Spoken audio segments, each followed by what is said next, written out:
So നമ്മൾ നോക്കാൻ പോകുന്ന ഹ്യൂമൻ അനാട്ടമി ആൻഡ് ഫിസിയോളജി ആണ്. സോ ബേസിക്കലി ഇത് ഇൻട്രൊഡക്ഷൻ ആണ്. ഇത് നിങ്ങളുടെ ഏതൊരു ചാപ്റ്ററിന്റെയും ഇനി അങ്ങോട്ട് പോകുന്ന എല്ലാ ചാപ്റ്ററിന്റെ ഒരു ബേസിക്സ് അല്ലെങ്കിൽ ഒരു തറവായിട്ടുള്ള നിങ്ങൾ പഠിച്ചിരിക്കേണ്ട കുറച്ച് കാര്യങ്ങളാണ്.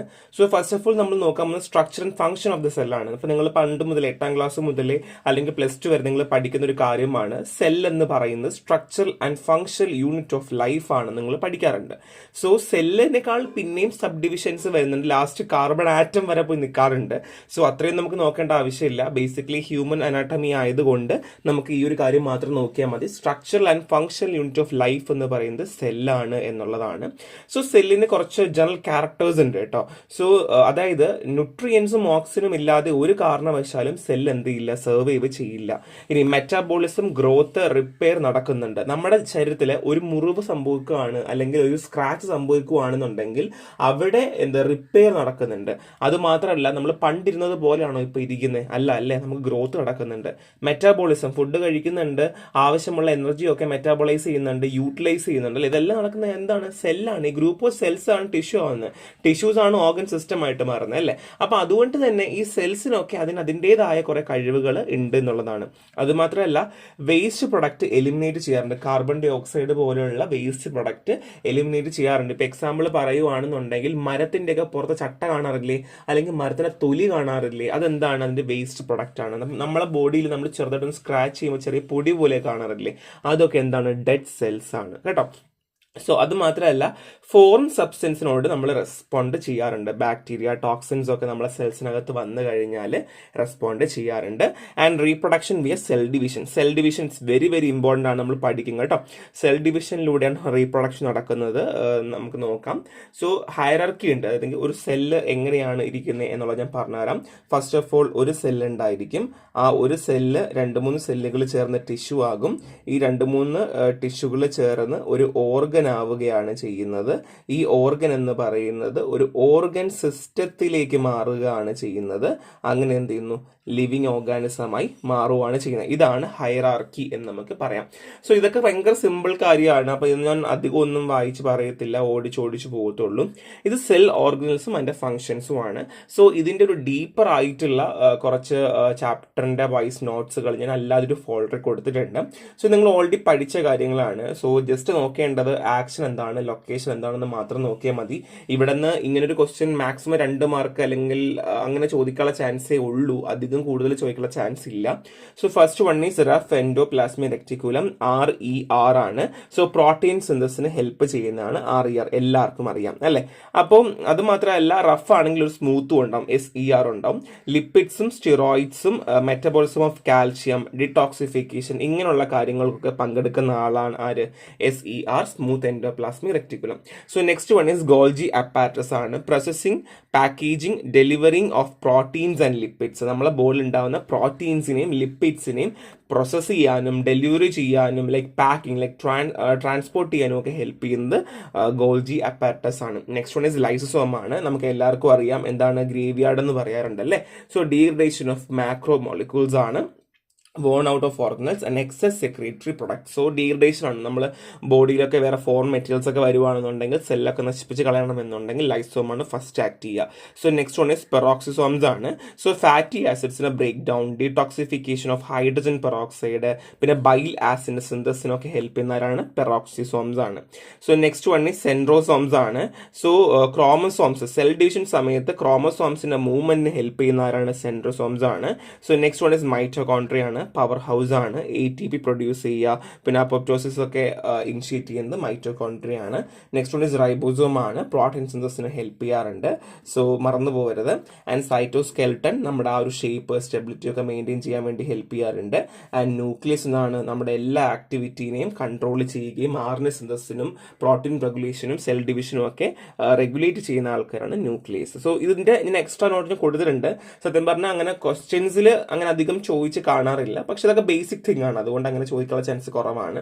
സോ നമ്മൾ നോക്കാൻ പോകുന്ന transportation across cell membrane. Transportation എങ്ങനെയാണ് നടക്കുന്നത്? വെറുതെ ഒരു സാധനം നമുക്ക് മൂവ് ചെയ്യാനായിട്ട് പറ്റില്ല. നമ്മുടെ സെൽസിന് essential substance like nutrients, water, electrolytes ഒക്കെ ആവശ്യമാണ്.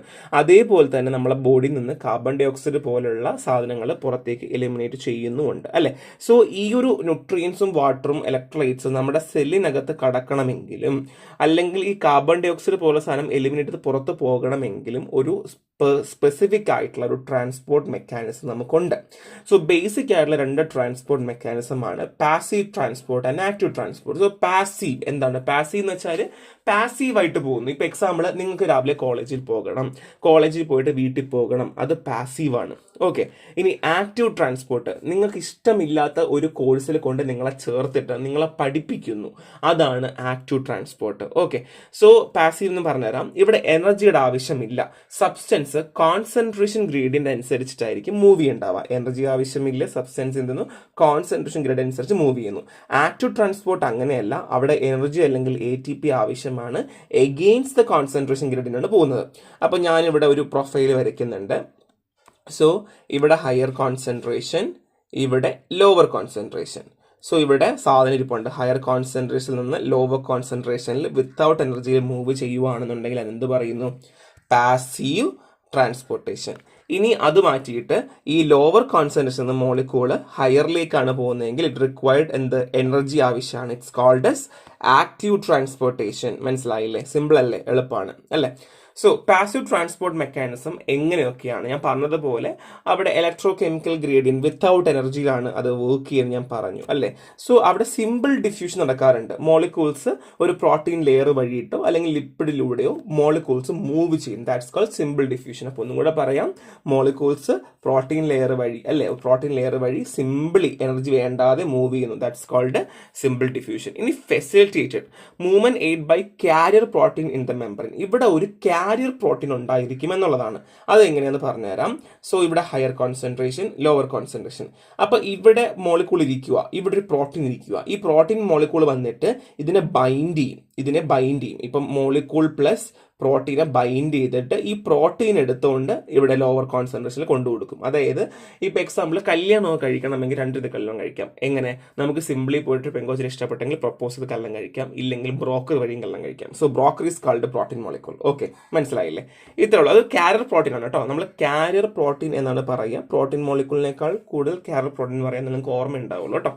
So specific type of passive transportation ഉണ്ട് കേട്ടോ. നമുക്ക് ഇങ്ങനെ തന്നെ ആകണമെന്നില്ല, പിന്നെ സ്പെസിഫിക് ഉണ്ട്. Next one is bulk flow ആണ്. Large quantity of substance pressure gradient കാരണം മൂവ് ചെയ്യുന്നു. അതായത് ഇപ്പോൾ നിങ്ങളൊരു ക്ലാസ്സിൽ ആരും ഇല്ല എന്നുണ്ടെങ്കിൽ ടീച്ചർമാർക്ക് നിങ്ങളെ ക്ലാസ് എടുക്കണമെങ്കിൽ എല്ലാവരെയും ആ ക്ലാസ്സിലേക്ക് ബൾക്കായിട്ട് കയറ്റുന്നു. അതാണ് ബൾക്ക് ഫ്ലോ. ഇനി ഫിൽട്രേഷൻ, അതായത് വാട്ടർ സോലുബിൾ ആയിട്ടുള്ള അല്ലെങ്കിൽ വാട്ടർ പോലെയുള്ള സാധനങ്ങളൊക്കെ മൂവ് ചെയ്യാൻ വേണ്ടി, അല്ലെങ്കിൽ മൂവ്മെന്റ് ഓഫ് വാട്ടറും സൊല്യൂട്ട്സും ഡ്യൂ ടു ഹൈഡ്രോസ്റ്റാറ്റിക് പ്രഷർ കാരണം മൂവ് ചെയ്യുന്ന, ഈ വാക്ക് ശ്രദ്ധിക്കണം, ഹൈഡ്രോസ്റ്റാറ്റിക് പ്രഷറാണ് മൂവ് ചെയ്യുന്നതാണ് എന്ത് പറയുന്നത്? Filtration. Next one is osmosis. എല്ലാവർക്കും അറിയാം അല്ലേ. സോ എന്താണ്? നമുക്ക് ലോവർ സോളിഡ് കോൺസെൻട്രേഷൻ നിന്ന് ഹയർ സോളിഡ് കോൺസെൻട്രേഷനിലേക്ക് ഒരു സെമി പെർമിയബിൾ മെംബ്രെയിൻ വഴി കടന്നു പോകുന്നതിനെയാണ് നമ്മൾ എന്ത് പറയുക? ഓസ്മോസിസ് എന്ന് പറയുക. അപ്പൊ bulk flow, filtration, hydrostatic and osmosis. ഇത് സ്പെഷ്യലൈസ്ഡ് അല്ലെങ്കിൽ സ്പെഷ്യൽ ടൈപ്പ് ഓഫ് പാസീവ് ട്രാൻസ്പോർട്ടിൽ സിമ്പിളും ഉണ്ട്, ഫെസിലിറ്റേറ്റഡും ഉണ്ട്, മറന്ന് പോകരുത്. സോ ഇനി ആക്റ്റീവ് ട്രാൻസ്പോർട്ട് മെക്കാനിസം ആണ്. ഇത് നമുക്ക് ഓൾറെഡി അറിയാം, പറയണ്ട. എനർജി വേണം, തിരിച്ചിട്ടാ പോകുന്നത്, lower concentration to higher concentration അല്ലേ. അപ്പൊ ഇവിടെയും ഒരു കാരിയർ പ്രോട്ടീൻ്റെ ആവശ്യമാണ്. പ്രോട്ടീൻ സബ്സ്റ്റൻസ് കോംപ്ലക്സ് ഫോം ചെയ്ത് തന്നെയാണ് പോകുന്നത്. അപ്പൊ ഞാൻ ആ പടം വരയ്ക്കേണ്ട ആവശ്യം നിങ്ങൾക്ക് ഓൾറെഡി അറിയാം. ഇവിടെ ലോവർ കോൺസെൻട്രേഷനിൽ സാധനം ഇരിപ്പുണ്ടാവും, ഇവിടെ എന്താണ് കാരിയർ പ്രോട്ടീൻ വരുന്നു. ഇവിടെ കാരിയർ പ്രോട്ടീൻ ആണ് കേട്ടോ. ഈ പ്രോട്ടീൻ വന്നിട്ട് പ്രോട്ടീൻ സബ്സ്റ്റൻസ് കോംപ്ലക്സ് ഫോം ചെയ്യും. അതായത് ഇപ്പൊ സിമ്പിളായിട്ട് ഞാൻ പറയുവാണെന്നുണ്ടെങ്കിൽ ഇത് ഒരു കോളമാണ്, ഇവിടെ ലോവർ കോൺസെൻട്രേഷൻ ആണ്, ഇവിടെ സാധനം ഇരിപ്പുണ്ട്, അപ്പോൾ ഇവിടെ പ്രോട്ടീൻ ഉണ്ട്. അപ്പോൾ പ്രോട്ടീൻ വന്നിട്ട് പ്രോട്ടീനും സബ്സ്റ്റൻസും കൂടെ ഒരു കോംപ്ലക്സ് ഫോം ചെയ്യും. ഈ കോംപ്ലക്സ് എന്തിനും ട്രാൻസ്പോർട്ട് ചെയ്ത് ഹയർ കോൺസെൻട്രേഷനിലേക്ക് വരികയും ഇവിടെ വെച്ച് റിലീസ് ചെയ്തിട്ട് തിരിച്ച് ഈ പ്രോട്ടീൻ എവിടെയാണോ ഇരുന്നത് അവിടെ പോയിരിക്കുകയും ചെയ്യുന്നു. അപ്പോൾ ഈ പടമൊക്കെ നിങ്ങൾക്ക് വരയ്ക്കാം കേട്ടോ. ജസ്റ്റ് ഇങ്ങനെ കോളമൊക്കെ വരച്ചിട്ട് ഇവിടെ ഹയർ കോൺസെൻട്രേഷൻ, ലോവർ കോൺസെൻട്രേഷൻ, ഇവിടെ പ്രോട്ടീൻ മോളിക്യൂൾസ് ഇങ്ങനെ വരച്ച് കാണിക്കാം. അത് ഇച്ചിരി മാർക്ക് സ്കോർ ചെയ്യാനൊക്കെ പറ്റും. So type of active transportation പറയുവാണെങ്കിൽ പ്രൈമറി ആക്റ്റീവ് ട്രാൻസ്പോർട്ടേഷൻ ഉണ്ട്. ഇവിടെ എനർജീസ് ഡയറക്ട്ലി ഡിറൈവ് ഫ്രം ATPയിൽ നിന്ന് ഡയറക്ട്ലി എടുക്കും. So transport of sodium, potassium, calcium, hydrogen, chloride ions ഒക്കെയാണ് എക്സാമ്പിൾ. എന്തൊക്കെയാണ്? Sodium, potassium, calcium, hydrogen, chloride ions ഒക്കെയാണ് പ്രൈമറി ആക്റ്റീവ് ട്രാൻസ്പോർട്ടിന് example. Next one secondary active transport ആണ്. ഇവിടെ transport along side sodium ion using same carrier protein. ഇവിടെ carrier protein തന്നെയാണ് ഉപയോഗിക്കുന്നത്. പക്ഷേ എന്താണ്? സോഡിയം അയോൺസ് സോഡിയം അയൺസിന് എലോങ് സൈഡ് ആയിട്ടായിരിക്കും എന്താ സെക്കൻഡറി ആക്റ്റീവ് ട്രാൻസ്പോർട്ട് പോവുക. അപ്പൊ നമുക്ക് ഇങ്ങനെ തന്നെ എന്താണ് ചാനൽസ് ഉണ്ടായിരിക്കും. സോ ഒരേപോലെ ട്രാൻസ്പോർട്ട് ചെയ്യുമ്പോൾ സോഡിയം എലോങ് സൈഡ് തന്നെ ആയിരിക്കും ഇവിടെയും പോകുന്നുണ്ടാവുക. ഇവിടെ അങ്ങനെ പിക്ചറോ കാര്യങ്ങളോ ഒന്നും ഉണ്ടാവില്ല. സോ ട്രാൻസ്പോർട്ട് ഒന്നെങ്കിൽ സെയിം ഡിറക്ഷനിൽ നടക്കാം, ഇല്ലെങ്കിൽ ഓപ്പോസിറ്റ് ഡിറക്ഷനിൽ നടക്കാം. അതായത് നോർമലി ട്രാൻസ്പോർട്ട് നടക്കണ്ടാവുക ചില ഒറ്റ ഡിറക്ഷനിലായിരിക്കും നടക്കണ്ടാവുക, ഒരിടത്ത് നിന്ന് വേറത്തേക്ക് പോവുക, അല്ലെങ്കിൽ അവിടെ നിന്ന് ഇങ്ങോട്ടേക്ക് വരിക. ഇവിടെ അങ്ങനെയല്ല. ഒന്നെങ്കിൽ ട്രാൻസ്പോർട്ടേഷൻ എന്ന് പറയുന്നത് ഒരേ സമയത്ത് സെയിം സൈഡ് നടക്കാം, ഇല്ലെങ്കിൽ അത് എന്ത് ചെയ്യാം? ഓപ്പോസിറ്റ് സൈഡ് നടക്കാം. ആന്റിപോർട്ടും ആകാം, സിംപോർട്ടും ആകാം. നമുക്ക് പറയാനൊന്നും പറ്റില്ല. ഒറ്റ കാര്യം ആലോചിക്കുക. സെക്കൻഡറി ആക്റ്റീവ് ട്രാൻസ്പോർട്ട് എന്ന് വെച്ചാൽ സബ്സ്റ്റൻസ് ട്രാൻസ്പോർട്ട് ചെയ്യുന്നത് എങ്ങനെയാണ്? Sodium ion using same carrier protein alongside sodium അയൺസിന് അലോങ് സൈഡ് തന്നെ ആയിരിക്കും പോകണ്ടാവുക. സെയിം കാരൽ പ്രോട്ടീൻ വെച്ചായിരിക്കും പോകണ്ടാവുക. മറന്ന് പോകരുത്. ഇത് ഇമ്പോർട്ടൻ്റ് ആണ് കേട്ടോ. മിക്കവാറൊക്കെ ചോദിക്കാൻ ചാൻസ് കൂടുതലാണ്. സോ ഇത് നമ്മളെ കീ ഡിഫറൻസ് ആണ്. നിങ്ങൾക്ക് നോക്കുമ്പോൾ ഏകദേശം ഐഡിയ കിട്ടും. എക്സാമ്പിൾ ഏതൊക്കെയാണെന്ന് മനസ്സിലാക്കാൻ പറ്റും കേട്ടോ. So next one is cell division. വളരെ ഇമ്പോർട്ടൻ്റ് ആണ്. എന്താ സെൽ ഡിവിഷൻ? ഞാൻ ഓൾറെഡി പറഞ്ഞല്ലേ, നമുക്ക് സെല്ലുകൾ ഇങ്ങനെ എപ്പോഴും ഇങ്ങനെ റിഫ്രഷ് ചെയ്തുകൊണ്ടേയിരിക്കുവാണ്. A series of event when a cell duplication genome synthesize component and divide into 2 daughter cell. ഒരു സെല്ല് രണ്ടായിട്ട് മാറുന്ന അവസ്ഥ തന്നെയാണ് എന്ത്? സെൽ ഡിവിഷൻ എന്ന് നമുക്ക് പറയാം. So dividing into interphase, mitotic phase and cytokinesis. നിങ്ങൾ ഓൾറെഡി പഠിച്ച കാര്യം നിങ്ങൾക്ക് അറിയാം അല്ലേ? സോ ഇന്റർഫേസ് എന്ന് വെച്ചാൽ active metabolic phase with growth and synthesize. So interphase അല്ലെങ്കിൽ ഐ ഫേസ് ആണ് നടക്കുക. അവിടെ ആക്റ്റീവ് മെറ്റബോളിക് ഫേസ് ആണ്, ഗ്രോത്തും സിന്തസിസും അവിടെ നടക്കാറുണ്ട്. മൈറ്റോട്ടിക് ഫേസ് അല്ലെങ്കിൽ എം ഫേസ് എന്താണ്? ന്യൂക്ലിയസ് ഡിവിഷൻ ആണ്. മൈറ്റോസിസ് ഓർ മിയോസിസ് ആണ്. സൈറ്റോകിനേസ് സി ഫേസ് ആണ്, ഡിവിഷൻ ഓഫ് സൈറ്റോപ്ലാസം ഡിവൈഡ് ചെയ്യുന്നു. ഇതാണ് മേജർ ആയിട്ടുള്ള സെൽ ഡിവൈഡ് ചെയ്യുന്ന ഡിഫറെന്റ് ഫേസസ്. സോ നിങ്ങൾക്ക് ഈ സെൽ സൈക്കിളൊക്കെ വരയ്ക്കാൻ പറ്റുമെങ്കിൽ ഉറപ്പായിട്ടും വരയ്ക്കുക. സൂം ചെയ്യാൻ നമുക്ക് കാണാൻ പറ്റും കണ്ടോ. G1 phase, S phase, G2 phase, പിന്നെ എം ഫേസ് തന്നെ, prophase, metaphase, anaphase, telophase, cytokinesis. So നമുക്കൊരു G0 ഫേസ് ഉണ്ട് കേട്ടോ. G0 ഫേസ് നമ്മൾ അങ്ങനെ അധികം കണക്ക് കൂട്ടാറില്ല, പക്ഷേ യു ഷുഡ്. നമ്മളിവിടെ ഒരു G0 ഫേസ് നമുക്ക് വെക്കുന്നതിൽ തെറ്റൊന്നുമില്ല കേട്ടോ. അപ്പൊ ഇത്രയും കാര്യങ്ങൾ നിങ്ങൾ വരയ്ക്കാൻ തന്നെ ആദ്യം പഠിക്കുക, നല്ലതുപോലെ ഇത് വരയ്ക്കാൻ പഠിക്കുക. അതിനുശേഷം എന്ത് ചെയ്യുക? ബാക്കി ഇത് പഠിക്കുക. അപ്പൊ ഇന്റർഫേസ്, മൈറ്റോട്ടിക് ഫേസ്, സൈറ്റോകിനേസ് കേട്ടോ. ഈ സൈക്കിൾ ഇമ്പോർട്ടൻ്റ് ആണ്. സോ ഫസ്റ്റ് വൺ നമ്മൾ നോക്കാൻ പോകുന്നത് എന്താണ് മൈറ്റോസിസ് അല്ലെങ്കിൽ somatic cell division. So produce genetically identical dipole cell. അതായത് നമുക്ക് ഒരു സെൽ ഉണ്ടെങ്കിൽ അതേപോലെയുള്ള ഒരു സെൽ ഉണ്ടാക്കാൻ വേണ്ടി ഹെൽപ്പ് ചെയ്യുന്ന ഒരു പ്രോസസ്സാണ് mitosis. Restore the nucleo cytoplasmic ratio, replaces all cell and increase cell number. ഇവിടെ ഫസ്റ്റ് കാര്യം ആലോചിക്കുക, സെൽ നമ്പർ കൂട്ടാറുണ്ട്. അത് മാത്രമല്ല ന്യൂക്ലിയോ സൈറ്റോപ്ലാസ്മിക് റേഷ്യോ, അതായത് ഈ സെല്ലിൽ എങ്ങനെയാണോ റേഷ്യോ ഉണ്ടായിരുന്നത് അതുപോലെ തന്നെ റീസ്റ്റോർ ചെയ്യുന്നു. ആൻഡ് റിപ്ലേസസ് ഓൾഡ് സെല്ലുകളെയൊക്കെ റിപ്ലേസ് ചെയ്യുന്നു. ഓൾഡ് സെൽ റിപ്ലേസ് ചെയ്ത് ന്യൂ സെൽ റിപ്ലേസ് ചെയ്യാറുണ്ട്. അപ്പൊ എന്താ പറഞ്ഞേ? ജനറ്റിക്കലി ഐഡന്റിക്കൽ ഡൈപോൾ സെൽസ് ആണ്. Restore nucleo cytoplasmic ratio, replaces all cell, increase cell number. So fate of mitosis ഉണ്ട് കേട്ടോ. ഫസ്റ്റ് വൺ ഇസ് ഇന്റർഫേസ് ആണ്. ഇന്റർഫേസിൽ എന്താ നടക്കുക വെച്ചാൽ DNA replication and preparation for division. അപ്പൊ നമുക്കറിയാം ഏതൊരു സെല്ലിന്റെയും ഏറ്റവും ബേസിക് തിങ് DNA ആണ്. അപ്പൊ DNA ആണ് നമ്മൾ റെപ്ലിക്കേറ്റ് ചെയ്യണം അല്ലെ? അപ്പൊ DNA റെപ്ലിക്കേറ്റ് ചെയ്യും. അപ്പം നമ്മൾ ആലോചിക്കണം, ഇവിടെ DNA ഇരിപ്പുണ്ട്. സോ DNA റെപ്ലിക്കേറ്റ് ചെയ്തു, സെൽ ഡിവിഷന് വേണ്ടി പ്രിപ്പയർ ആയി സെല്ല്. ഓക്കെ, ഇനി പ്രോഫേസ് ആണ്. എന്താണ്? Chromatin condenses spindle fibre form nucleus membrane disintegrate. ഈ രണ്ടാമത്തെ പിക്ചറിൽ കാണാം. പ്രോഫേസ് എന്താ ചെയ്യുന്നത്? ക്രോമാറ്റിൻസ് കണ്ടൻസ് ആകുന്നു ആൻഡ് സ്പിൻഡിൽ ഫൈബേഴ്സ് ഫോം ചെയ്യുന്നു. ന്യൂക്ലിയർ മെമ്പറൈൻ ഡിസിൻറ്റിഗ്രേറ്റ്സ് ആകുന്നു. ന്യൂക്ലിയർ മെമ്പറൈൻ ഡിസിൻറ്റിഗ്രേറ്റ് ആകുന്നു. ഇതൊക്കെ ഇമ്പോർട്ടൻ്റ് ആണ്. ഇതൊക്കെ മേജർ ആയിട്ട് നടക്കുന്ന കാര്യങ്ങളാണ്. ഈ പോയിന്റ് നിർബന്ധമായും പഠിച്ചേ പറ്റൂ, ഇല്ലെങ്കിൽ നിങ്ങൾക്ക് പണി കിട്ടും. So chromatin contains spindle fiber form, nucleus membrane disintegrate. Next one is metaphase ആണ്. Chromosomes align at the equator. Equator കണ്ടോ, ഇക്വേറ്ററിലേക്ക് ക്രോമസോംസുകളെല്ലാം അലൈൻ ചെയ്യാൻ തുടങ്ങും. സ്പിൻഡിൽ ഫൈബേഴ്സുകൾ attach to centrosome. So spindle fibres സെൻട്രോസോമിൽ അറ്റാച്ച് ചെയ്യും. ഇവിടെ കണ്ടോ, ഇക്വേറ്ററിൽ അലൈൻ ചെയ്യുന്നു. അതേപോലെ തന്നെ കണ്ടോ, സെല്ല് നീങ്ങാനുള്ള തുടങ്ങിയില്ലേ, സെല്ലിങ്ങനെ പയ്യെ പയ്യെ പയ്യെ നീങ്ങി തുടങ്ങി. കണ്ടോ, ഇക്വേറ്ററിൽ വന്നിട്ട് എന്ത് ചെയ്യുന്നു, അലൈൻ ചെയ്യുവാണ് ചെയ്യുന്നുണ്ടാവുക. So next one is anaphase ആണ്. സെൻട്രോസോം സ്പ്ലിറ്റ് ആകുന്നു. കണ്ടോ, സെൻട്രോസോം സ്പ്ലിറ്റ് ആകുന്നു. Chromatids move to opposite side. അതിൽ നിന്ന് ഓരോ ക്രോമാറ്റിഡ്സ് ഇവിടെ കണ്ടോ, റെഡും ബ്ലൂവും നിന്ന് ഓരോന്നായിട്ട് അപ്പുറമായിട്ട് മാറി. And chromosomes uncoil nucleus membrane reform. So ടീലോഫേസിൽ എന്ത് ചെയ്യുന്നു, ലാസ്റ്റ് അപ്പുറം മാറി 2 സെല്ലായിട്ട് ഫോം ചെയ്യുന്നു. And last one cytokinesis, cell divide 2 daughter സെല്ലായിട്ട് മാറുന്നു. ഇതാണ് process. So first one is DNA replicate ചെയ്ത് സെൽ ഡിവിഷന് പ്രിപ്പയർ ആവുന്നു, ക്രോമാറ്റിഡ്സ് കണ്ടൻസ് ആവുന്നു, സ്പിൻഡിൽ ഫൈബർ ഫോം ചെയ്യുന്നു, ന്യൂക്ലിയർ മെമ്പറിൻ ഡിസിൻറ്റിഗ്രേറ്റ് ആവുന്നു. അതിനുശേഷം ക്രോമോസോംസ് ഇക്വേറ്ററിൽ അലൈൻ ചെയ്യുന്നു, സ്പിൻഡിൽ ഫൈബേഴ്സ് സെൻട്രോസോംസിലേക്ക് അറ്റാച്ച് ആവുന്നു. അനാഫേസിലാണെങ്കിൽ സ്പ്ലിറ്റ് ആകുകയാണ് ചെയ്യുക, ഓപ്പോസിറ്റ് പോളിലേക്ക് പോകുന്നു. ആൻഡ് ഉൺകോളൈ ആകുന്നു, മെമ്പറിൻ റീഫോം ചെയ്യുന്നു ആൻഡ് ഡിവൈഡ് ചെയ്ത് ഡോട്ടർ സെല്ലായി മാറുന്നു. സിമ്പിൾ ആണ് ഇത്. മിക്കവാറും ഒക്കെ ചോദിക്കാൻ ചാൻസ് ഉണ്ട്. അപ്പൊ നന്നായിട്ട് പഠിക്കുക. ഇത്രയും ബേസിക് തിങ് ആണ് ഇത്. ഉറപ്പായിട്ടും അതിൽ നടക്കുന്ന കാര്യമാണ്. അപ്പൊ ഇതിലൊരു മാറ്റവും ഇല്ല. അതുപോലെ തന്നെ പഠിക്കാം. Sorry. So next one is meiosis, germ cell division ആണ്. സോ മിയോസിസ് ഇച്ചിരി ടഫാണ്. നമ്മൾ മറ്റതുപോലെയല്ല, പക്ഷെ മറ്റതിന്റെ ബേസിക് തിങ് നിങ്ങൾ മനസ്സിലാക്കി വെച്ചാൽ നിങ്ങൾക്ക് പഠിക്കാൻ പറ്റും. സോ മിയോസിസിൽ 2 സ്റ്റേജാണ് നടക്കുന്നത്. എന്താണ് 2 സ്റ്റേജ്? മിയോസിസ് 1 ആൻഡ് 2 എന്ന് പറഞ്ഞിട്ട്. മിയോസിസ് എന്ന് പറയുമ്പോഴത്തേക്കും നമുക്ക് ക്രോസ് ഓവർ നടക്കുന്ന സമയത്ത് അല്ലെങ്കിൽ ഇൻഡിപെൻഡന്റ് അസോർട്ടൻമെന്റ് ഒക്കെ ഉണ്ടാക്കാൻ വേണ്ടി ഹെൽപ്പ് ചെയ്യുന്ന ഒരാളാണ് ആര്? മിയോസിസ് എന്ന് നമുക്ക് പറയാം. അതായത് ഇപ്പൊ എക്സാമ്പിൾ പറയുവാണെങ്കിൽ ഒരു ഹ്യൂമനിൽ മെയിലും ഫീമെയിലും ഉണ്ട്. സോ മെയിലിനും ഫീമെയിലും 24 പെയർ ഓഫ് ക്രോമോസോംസ് ഉണ്ട്. സോ ഈ 24 പെയർ ഓഫ് ക്രോമോസോംസ് ഒരുമിച്ച് ചേർന്ന് എന്ത് മൾട്ടിപ്ലൈ ചെയ്തായിരിക്കും കുഞ്ഞുണ്ടാവുക. അപ്പൊ ഈ കുഞ്ഞിന് അച്ഛന്റെയോ അമ്മയുടെയോ ഐഡന്റിക്കൽ ക്രോമോസോമൽ നമ്പർ ഉണ്ടാവാതെ വരിക. ഇല്ലാന്നുണ്ടെങ്കിൽ വേറെ ഏതെങ്കിലും ഓർഗാനിസമായിട്ട് മാറിപ്പോവുകയായിരിക്കും ചെയ്യുക. അപ്പൊ അത് ഒഴിവാക്കാൻ വേണ്ടി, അത് ക്രോമസോംസിനെ ഹാഫ് ആക്കാൻ വേണ്ടിയിട്ട് ഹെൽപ്പ് ചെയ്യുന്ന പ്രോസസ്സാണ് മിയോസിസ്. സോ ഹാഫ്, മറ്റേത് എന്താണ്, മൾട്ടിപ്ലൈ ആണ്, n/2 ആണ്. ഇവിടെ ഹാഫ് ആക്കാൻ വേണ്ടിയിട്ടാണ്. So basically haploid gametes form ചെയ്യാൻ വേണ്ടി ഹെൽപ്പ് ചെയ്യുന്ന പ്രോസസ്സാണ് ആര്? മിയോസിസ് എന്ന് നമുക്ക് പറയാം. സോ ഇവിടെ നമുക്ക് മിയോസിസ് 1 ഉണ്ട്, മിയോസിസ് 2 ഉണ്ട്. ഞാൻ ഓൾറെഡി പറഞ്ഞു. സോ മിയോസിസ് 2 എന്ന് പറയുന്നത് നമ്മൾ ഓൾറെഡി പഠിച്ചതുപോലെ തന്നെയാണ്. പക്ഷേ മിയോസിസ് 1 അങ്ങനെയല്ല, ഇച്ചിരി കുറച്ചും കൂടെ കോംപ്ലിക്കേറ്റഡ് ആണ്.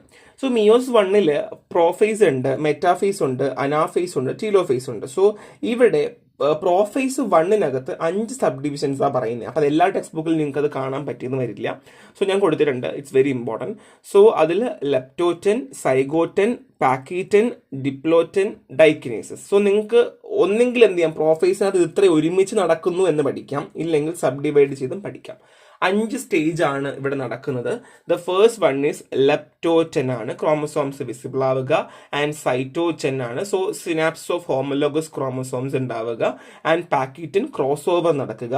ആൻഡ് ഡിപ്ലോറ്റനിൽ എന്താണ്, ഹോമോലോഗസ് റിപ്പൽ ആവുക. ആൻഡ് ഡൈക്കിനേസ് ന്യൂക്ലിയർ മെമ്പറിൻ ഡിസിൻറ്റിഗ്രേറ്റ്സ് ആവുക. സോ നമുക്ക് ഇതിനകത്ത് ബേസിക്കലി നമുക്ക് എന്താണ് സോം ചെയ്തൊന്നും കാണാനില്ല. ഈ ഒരു പ്രോഫേസിൽ നടക്കുന്ന കാര്യങ്ങൾ 5 സ്റ്റേജായിട്ട് നടക്കുന്ന കാര്യങ്ങൾ ഞാൻ ഒരുമിച്ച് കൊടുത്തു എന്നുള്ളത് മാത്രമേ ഉള്ളൂ. സോ നിങ്ങൾക്ക് അതങ്ങനെ തന്നെ ഒന്നെങ്കിൽ കണ്ടിന്യൂസ് ആയിട്ട് പഠിക്കാം, ഇല്ലെന്നുണ്ടെങ്കിൽ ഓരോ സബ് ഡിവൈഡ് പഠിക്കാം. സോ സബ് ഡിവൈഡ് പഠിക്കുന്നതാണ് ഇച്ചിരി ബെറ്റർ ആയിരിക്കും. അപ്പോൾ നിങ്ങൾക്ക് ഓരോ സ്റ്റേജിൽ എന്ത് നടക്കുമെന്ന് അറിയാൻ പറ്റും. So next one is metaphase 1 ആണ്. So homologous chromosomes equator align ചെയ്യുന്നു. ആൻഡ് അനാഫേസ് 1 സെൻട്രോസോംസ് ഡിവിഷൻ നടക്കുന്നു. And telophase 2 haploid nuclei form ചെയ്യുന്നു. അപ്പോൾ ഇത്രയും കാര്യങ്ങളാണ് ഇവിടെ നടക്കുന്നത്, നമ്മുടെ മിയോസിസ് 1 നടക്കുന്നത്.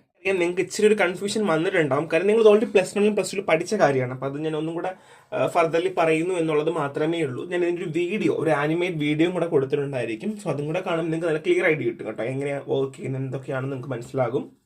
സോ മിയോസിസ് 2 ഇക്വൽ ഡിവിഷൻ ആണ്. സിമിലർ ടു മൈറ്റോസിൽ എങ്ങനെ നടന്നു അതുപോലെ തന്നെയാണ്. അങ്ങനെ 4 ഹാപ്ലോയിഡ് സെൽസ് ഫോം ചെയ്യുന്നു. നമ്മളിവിടെ ഈ പിക്ചർ കൊടുത്തിട്ടുണ്ട്. വരയ്ക്കാൻ പറ്റുന്നവരൊക്കെ പഠിക്കുക. ഞാൻ ഇപ്പോഴും പറയുന്നു, ഇച്ചിരി കൺഫ്യൂഷൻ വരും, ആനിമേറ്റ് വീഡിയോ ഞാൻ കൊടുക്കാം. സോ എളുപ്പമാണ് കേട്ടോ. അതിൽ പ്രോഫേസിലാണ് നിങ്ങൾക്ക് 5 സബ് സ്റ്റേജ് വന്നിട്ട്, പിന്നെ മെറ്റാഫേസിൽ ക്രോമസോംസ് ഇക്വേറ്ററിൽ അലൈൻ ചെയ്തുകൊണ്ട് ഹോമോലോഗ് സെപ്പറേറ്റ് ചെയ്ത് centrosome division without centrosome division ഇല്ലാതെ ഹോമോലോഗ് സെപ്പറേറ്റ് ചെയ്ത് 2 ഹാപ്ലോയിഡ് ന്യൂക്ലിയർ ഫോം ചെയ്യുന്നത് എവിടെയാണ്? നമ്മുടെ മിയോസിസ് 1-ലാണ്. അപ്പം നിങ്ങൾക്ക് അതൊന്നും കാണുമ്പോൾ ഒരു കൺഫ്യൂഷൻ വരും, പക്ഷെ ഒരു ആനിമേറ്റ് വീഡിയോ ഒക്കെ കാണുമ്പോൾ നിങ്ങൾക്ക് നല്ല ഐഡിയ മനസ്സിലാവും കേട്ടോ. സോ ഇത് മൈറ്റോസിസ് മിയോസിസ് തമ്മിലുള്ള ഡിഫറൻസ് ആണ്. സോ നിങ്ങൾ നോക്കിയാൽ മതി കണ്ടോ, മറ്റടുത്ത് 2 ഡൈപോൾ സെൽസ് ആണ് ഉണ്ടാവുന്നുണ്ടെങ്കിൽ ഇവിടെ ഡോട്ടർ ന്യൂക്ലിയർ 2 സെൽസ് ഉണ്ടാവുന്നുണ്ട്. ആ ഒരു വ്യത്യാസം മാത്രമേ ഉള്ളൂ കേട്ടോ. നിങ്ങൾ ഒന്നെങ്കിൽ ഈ പടം വരയ്ക്കാൻ പഠിക്കുക, ഇല്ലെങ്കിൽ മറ്റത് പഠിക്കുക, ഏതെങ്കിലും ഒന്ന് പഠിക്കുക. It's very very important. So key points ഞാൻ പറയാം. മൈറ്റോസിലാണെങ്കിൽ 2 ഐഡന്റിക്കൽ ഡൈപോൾ സെൽസ് ആയിരിക്കും, occurs in somatic cells.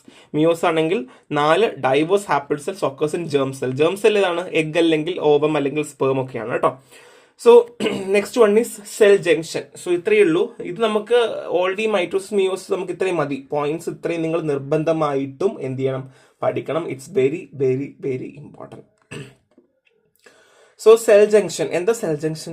So cell junction എന്ന് പറയുന്നത് 2 സെല്ലുകളെ തമ്മിൽ ബന്ധിപ്പിക്കുന്ന ഒരു സ്ഥലമാണ് സെൽ ജംഗ്ഷൻ, അല്ലെങ്കിൽ connecting between neighbour cells or between a cell and extra cellular matrix, ECM. These also known as membrane junction. So 2 സെല്ലുകൾ, ഇപ്പോൾ 2 സെല്ലാണെങ്കിൽ ഇത് തമ്മിൽ ബന്ധിപ്പിക്കുന്ന ഒരു സ്ഥലം ഉണ്ടാവില്ലേ, അതിനാണ് നമ്മൾ എന്താ പറയുക? Cell junction. സോ സെൽ ജംഗ്ഷന് ക്ലാസിഫിക്കേഷൻ ഉണ്ട്, 3 ടൈപ്പ് ഉണ്ട്. Occluding junction, communicating junction and anchoring junction. എന്തൊക്കെയാണ്? Occluding junction, communicating junction and anchoring junction. And the occluding junction, these junction prevent intracellular exchange of substance, creating a barrier to the movement of ions and molecules between cell. അതായത് tight junction ആണ് example പറയുക. അങ്ങോട്ടും ഇങ്ങോട്ടും ഒന്നും കടത്തിവിടാതെ prevent ചെയ്യുന്ന junction, intracellular exchange നടക്കാൻ വേണ്ടി സഹായിക്കാത്ത എന്താണ് സെല്ലാണ്, ജംഗ്ഷനാണ് occluding junction. So next one is communicating junction ആണ്. These junction allow the intercellular exchange of substance such as ions, molecules and chemical message. നമ്മൾ നേരത്തെ പറഞ്ഞതുപോലെയല്ല, ഇവിടെ എന്ത് ചെയ്യുന്നു? അങ്ങോട്ടും ഇങ്ങോട്ടും കാര്യങ്ങൾ കടത്തിവിടുന്നു, എക്സ്ചേഞ്ചിന് വേണ്ടി ഹെൽപ്പ് ചെയ്യുന്നു. Example gap junction, chemical synapses. Basically ions, molecules, chemical messengers ഒക്കെയാണ് കേട്ടോ. Next one is anchoring junction ആണ്. These junction provide structural strength and stability to tissue by acting a mechanical attachment. അതായത് ഒരു സെൽ എങ്ങനെ ഇരിക്കണം, എത്രത്തോളം stable ആകണം എന്നൊക്കെ തീരുമാനിക്കുന്നതും ഹെൽപ്പ് ചെയ്യുന്നതും ആങ്കറിംഗ് ജംഗ്ഷൻ ആണ്. ലൈക്ക് സ്ട്രക്ചർ അല്ലെങ്കിൽ സെൽസുകളുടെ ഒക്കെ എങ്ങനെ അറ്റാച്ച്മെന്റ് ഉണ്ടാകണം എന്നുള്ളതൊക്കെയാണ് ഹെൽപ്പ് ചെയ്യുന്നത്. So adherent junction, desmosomes and focal adhesion, hemidesmosomes ഒക്കെയാണ് എക്സാമ്പിൾസ് ആയിട്ട് വരുന്നത്. ലൊക്കേഷൻ വരുന്നത് നമ്മുടെ ഹാർട്ട് മസിൽസിന്റെ ഒക്കെ ടിഷ്യൂസിൽ, പിന്നെ സ്കിന്നിന്റെ എപ്പിഡേമസിലൊക്കെയാണ് നമുക്ക് നോർമലി ഇതിന്റെ ലൊക്കേഷൻസ് ഒക്കെ കാണാൻ പറ്റും. ആങ്കറിംഗ് ജംഗ്ഷൻ കേട്ടോ. So ഒക്ലൂഡിംഗ് junction, communicating junction and anchoring junction, ഇത്രയും കാര്യങ്ങളാണ് നോക്കാം. സോ ഇത് നമ്മൾ സെൽ ജംഗ്ഷൻസിന്റെ ടൈപ്സും ഏതൊക്കെ പ്രോട്ടീൻ ഇൻവോൾവ് ചെയ്യുന്നു, ഫങ്ഷൻസ്, എക്സാമ്പിൾ ഇതും പഠിക്കുക. Tight junction, gap junction, adherens junction and desmosomes, focal adhesion and hemidesmosomes. So ഇത് ഇത്രയും ഞാൻ എവിടെ പറഞ്ഞു? ഓൾറെഡി നമ്മളിവിടെ എക്സാമ്പിൾസ് പറഞ്ഞു. ആ എക്സാമ്പിൾസിനെ എക്സ്പ്ലെയിൻ ചെയ്യുന്നതാണ്. സോ ഫങ്ഷൻസ് നമ്മൾ ഓൾറെഡി പറഞ്ഞ ഫങ്ഷൻസാണ്. നമ്മളെന്താ ഓൾറെഡി ഓരോ ഫങ്ഷൻസും പറഞ്ഞു. അപ്പോൾ ഒന്നെങ്കിൽ നിങ്ങൾക്ക് ഇതിലെ ഫങ്ഷൻസ് പഠിക്കാൻ പറ്റിയില്ല എന്നുണ്ടെങ്കിൽ എന്ത് ചെയ്യുക? ഈ മേലെയുള്ള നമ്മൾ ഈ പഠിച്ച ഈ ഓരോ പോയിന്റ് പറഞ്ഞില്ലേ, സ്പെസിഫിക് പോയിന്റ്സ് പറഞ്ഞില്ലേ, ഈ സ്പെസിഫിക് പോയിന്റ്സ് തന്നെ അങ്ങ് എഴുതി വെക്കുക. നിങ്ങൾക്ക് പഠിക്കാൻ പറ്റിയില്ല അല്ലെങ്കിൽ നിങ്ങൾക്കത് ഓർമ്മ വരുന്നില്ല എന്നുണ്ടെങ്കിൽ അത് തന്നെ പഠിച്ചു വെക്കാം. അത് തന്നെയാണ് ഇവിടെ ഉള്ളത്. അപ്പോൾ നിങ്ങൾക്ക് ഐഡിയ കിട്ടും. എക്സാമ്പിൾസും കൊടുത്തിട്ടുണ്ട്, എവിടെയൊക്കെ ഉണ്ടാവും എന്നുള്ള എക്സാമ്പിൾസ് കൊടുത്തിട്ടുണ്ട്, വായിച്ച് നോക്കാം കേട്ടോ. So cell communication. സോ സെല്ലുകൾ കമ്മ്യൂണിക്കേറ്റ് ചെയ്യാറുണ്ടോ? ഉണ്ട് കേട്ടോ, കമ്മ്യൂണിക്കേറ്റ് ചെയ്യാറുണ്ട്. കമ്മ്യൂണിക്കേറ്റ് ചെയ്യാതെ നമുക്ക് ഒരു കാരണവശാലും ട്രാൻസ്പോർട്ടേഷൻ, സിഗ്നലിംഗ് ഒന്നും നടക്കില്ല. സോ സെൽ സിഗ്നലിംഗ് എന്നാണ് മറ്റൊരു പേര് കമ്മ്യൂണിക്കേഷൻ നമ്മൾ പറയുന്നത്, അല്ലെങ്കിൽ എന്താണ് സെൽ സിഗ്നലിംഗ്. സോ അത് ഒരു എക്സ്റ്റേണൽ എൻവയോൺമെന്റ് അല്ലെങ്കിൽ ഏതെങ്കിലും ഒരു എൻവയോൺമെന്റ് സ്റ്റിമുലയിൽ സെൽസിന് റെസ്പോണ്ട് ചെയ്ത് മറ്റുള്ള സെൽസിനെയൊക്കെ അറിയിക്കാൻ പറ്റും. അതായത് ഇപ്പോൾ എക്സാമ്പിൾ പറയുകയാണെന്നുണ്ടെങ്കിൽ, ഇപ്പോൾ എന്താണ്, ഒരു സെല്ല് നശിച്ചു പോവുകയാണെങ്കിൽ ആ സെല്ല് മറ്റുള്ള സെല്ലിനെ ട്രിഗർ ചെയ്ത് അറിയിക്കും. ഈ സെല്ലുകൾ നശിച്ചു പോകാൻ പോവാണ്, എടുക്കേണ്ട മെക്കാനിസം എടുത്തോളൂ എന്നറിയിക്കുന്ന ഒരു കൈൻഡ് ഓഫ് രീതിയാണ്. സോ എവിടേക്കാണ് വൂണ്ട് ഹീലിംഗ് ആഫ്റ്റർ ഇഞ്ചുറിക്ക് ശേഷം വൂണ്ട് ഹീൽ ചെയ്യുന്നത്, ഇമ്മ്യൂൺ സിസ്റ്റം റെസ്പോൺസ്, പാത്തജനോട് ഇമ്മ്യൂൺ സിസ്റ്റം റെസ്പോൺസ് ചെയ്യുന്നത്, ജീൻ എക്സ്പ്രഷൻ നടക്കുന്ന ചേഞ്ചസ്, നമുക്ക് ഡെവലപ്മെന്റ് സ്റ്റേജിൽ നടക്കുന്ന ജീൻ എക്സ്പ്രഷനിൽ നടക്കുന്ന ചേഞ്ചസും ഒക്കെയാണ് എക്സാമ്പിൾസ് ആയിട്ട് പറയുന്നത്. സോ സിഗ്നലിംഗ് തന്നെ 2 ടൈപ്പ് ഉണ്ട്. ഇന്റർസെല്ലുലർ സിഗ്നലിംഗ് ഉണ്ട്, ഇൻട്രാസെല്ലുലർ സിഗ്നലിംഗ് ഉണ്ട്. സെൽസുകൾ തമ്മിലാണ് കമ്മ്യൂണിക്കേറ്റ് ചെയ്യുന്നത്. സെൽസുകൾ തമ്മിലാണ് കമ്മ്യൂണിക്കേഷൻ നടക്കുന്നതെങ്കിൽ അതെന്താണ്? Inter cellular signalling. ഇനി സെല്ലിനകത്ത്, വിത്തിനകത്താണ്, സെല്ലിനകത്ത് തന്നെയാണ് കമ്മ്യൂണിക്കേഷൻ നടക്കുന്നതെങ്കിൽ അതെന്താണ്? ഇൻട്രാ സെല്ലുലാണ്. എന്താണ്? Intra cellular. അപ്പൊ ഇന്റർ സെല്ലുലർ ആണെങ്കിൽ ബിറ്റ്വീൻ സെൽസ്, ഇൻട്രാ ആണെന്നുണ്ടെങ്കിൽ within A cell. So importance of cell communication. So എന്താണ്? നമുക്ക് ഡിഫറൻസിയേഷൻ വേണ്ടി ഹെൽപ്പ് ചെയ്യാറുണ്ട്. പിന്നെ സെൽഫ് ഫെയ്റ്റ്, അതായത് സെല്ല് ജീവിക്കണോ നശിക്കണോ എന്നൊക്കെ തീരുമാനിക്കുന്നത് ഈ ഒരു കമ്മ്യൂണിക്കേഷനാണ്. ന്യൂറോ ട്രാൻസ്മിറ്റേഷന് ഹെൽപ്പ് ചെയ്യാറുണ്ട്. മെറ്റബോളിസം റെഗുലേഷൻ ഹെൽപ്പ് ചെയ്യാറുണ്ട്. മസിൽ കൺട്രാക്ട് ചെയ്യണോ എക്സ്പാൻഡ് ചെയ്യണോ അങ്ങനെയുള്ള റെഗുലേഷനും കൺട്രോളിങ്ങിനും ഹെൽപ്പ് ചെയ്യാറുണ്ട്. സെക്കൻഡറി സെക്ഷൽ ക്യാരക്ടേഴ്സ് ഡെവലപ്പ് ചെയ്യാൻ വേണ്ടി റെഗുലേറ്റ് ചെയ്യാറുണ്ട്. ബേസിക് ആയിട്ട് പറയുവാണെങ്കിൽ സെൽ കമ്മ്യൂണിക്കേഷൻ വളരെ അത്യാവശ്യമാണ്. Communication is an important key tool എന്ന് പറയില്ല, അതേപോലെ തന്നെയാണ് ഇവിടെയും കമ്മ്യൂണിക്കേഷൻ സെല്ലിന് വളരെ അത്യാവശ്യമാണ്. കമ്മ്യൂണിക്കേഷൻ ഇല്ലാന്നുണ്ടെങ്കിൽ സെല്ലിന്റെ ഗ്രോത്ത്, ഡിഫറൻസിയേഷൻ ഒന്നും നമുക്ക് ഹെൽപ്പ് ചെയ്യാനായിട്ട് പറ്റില്ല. രണ്ട് ടൈപ്പാണ്, inter cellular and intra cellular. So signalling മോളിക്യൂൾസും റിസപ്റ്റേഴ്സും ആണ് പറയാൻ പോകുന്നത്. സോ സിഗ്നൽ മോളിക്യൂൾസിനെയാണ് നമ്മൾ ലിഗാൻസ് എന്ന് പറയുക. എന്താണ്?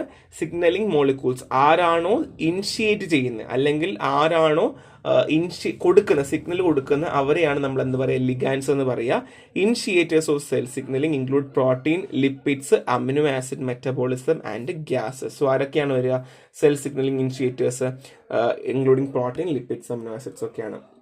സോ റിസപ്റ്റേഴ്സ്, ഇത് പ്രോട്ടീൻ ദാറ്റ് ബൈൻഡ് ലിഗാൻസ്, ലിഗാൻസുമായിട്ട് പ്രോട്ടീൻ ബൈൻഡ് ചെയ്യുന്നു, അത് റിസപ്റ്റേഴ്സ് ആണ്. Triggering a signal into the cell by changing their conformation. കണ്ടോ? അവിടെ ട്രിഗർ ചെയ്യുന്നു, ട്രിഗർ ചെയ്ത് അവരുടെ കൺഫർമേഷൻ ചേഞ്ച് ചെയ്യുന്നു, അതിനെയാണ് നമ്മൾ റിസപ്റ്റേഴ്സ് പറയുക. അപ്പൊ ലിഗാൻഡും ഉണ്ട്, റിസപ്റ്ററും ഉണ്ട്. ഈ ലിഗാൻഡ് റിസപ്റ്റർ നിങ്ങൾ ഓൾറെഡി പഠിച്ചതാണ്. അപ്പൊ ലിഗാൻഡ് ആരൊക്കെയാണ്? പ്രോട്ടീൻ ആകാം, ലിപ്പിഡ് ആകാം, അമിനോ ആസിഡ്സ് ആകാം. റിസപ്റ്റേഴ്സ് ആരൊക്കെ ആകാം? റിസപ്റ്റേഴ്സ് എന്ന് പറയുമ്പോഴത്തേക്ക് കൺഫർമേഷനെ ചേഞ്ച് ചെയ്യുന്ന ആൾക്കാരാണ്. പ്രോട്ടീൻ ദാറ്റ് ബൈൻഡ് ലിഗാൻഡ്, ലിഗാൻഡിനെ ബൈൻഡ് ചെയ്യുന്ന പ്രോട്ടീനെയാണ് നമ്മൾ എന്ത് പറയുക? റിസപ്റ്റേഴ്സ് എന്ന് പറയുക. സോ ഈ പ്രോട്ടീൻ വന്ന് ലിഗാൻഡ് ചെയ്യുന്നിട്ട് അതിന്റെ കൺഫർമേഷൻസുകൾ ചേഞ്ച് ചെയ്യും, ഷേപ്പ് ഒക്കെ അങ്ങ് ചേഞ്ച് ചെയ്ത് കളയും, അതാണ് റിസപ്റ്റേഴ്സ് കേട്ടോ. സോ ബേസിക് ആയിട്ട് പറയുവാണെന്നുണ്ടെങ്കിൽ നമുക്ക് സെൽ സിഗ്നലിംഗ് പലതരത്തിലുണ്ട്. ലോങ് റേഞ്ച് സിഗ്നലിംഗ് ഉണ്ട്, ഷോർട്ട് റേഞ്ച് സിഗ്നലിംഗ് ഉണ്ട്, സെൽഫ് ആക്ടിവേഷൻ ഉണ്ട്, ഡയറക്റ്റ് ആക്ടിവേഷൻ ഉണ്ട്. ലോങ് റേഞ്ച് സിഗ്നലിംഗ് ആണ് എൻഡോക്രൈൻ. സോ സിഗ്നലിംഗ് എന്ന് പറയുന്നത് ഡിസ്റ്റന്റ് സെൽസ് എന്നായിരിക്കും. അത് എൻഡോക്രൈൻ ഗ്ലാൻഡ്സ് ഒക്കെ ആയിരിക്കും ടിപ്പിക്കലി ഒറിജിനേറ്റ് ചെയ്യുക. സ്ലോ ആയിട്ട് പ്രൊഡ്യൂസ് ചെയ്യും, പക്ഷെ ലോങ് ലാസ്റ്റിംഗ് ആയിരിക്കും. ഹോർമോൺസ് ഒക്കെ ഇല്ല, ഹോർമോൺസ് അങ്ങനെ സ്പെസിഫിക് ആയിട്ടൊരു ചാനലൊന്നുമില്ല. എൻഡോക്രൈൻ ഗ്ലാൻഡ്സ് പ്രൊഡ്യൂസ് ചെയ്യുന്നു, നമ്മളെ ബോഡിയിൽ ഫ്ലറിഷ് ചെയ്യുന്നു, നമ്മൾ എന്ത് ചെയ്യുന്നു?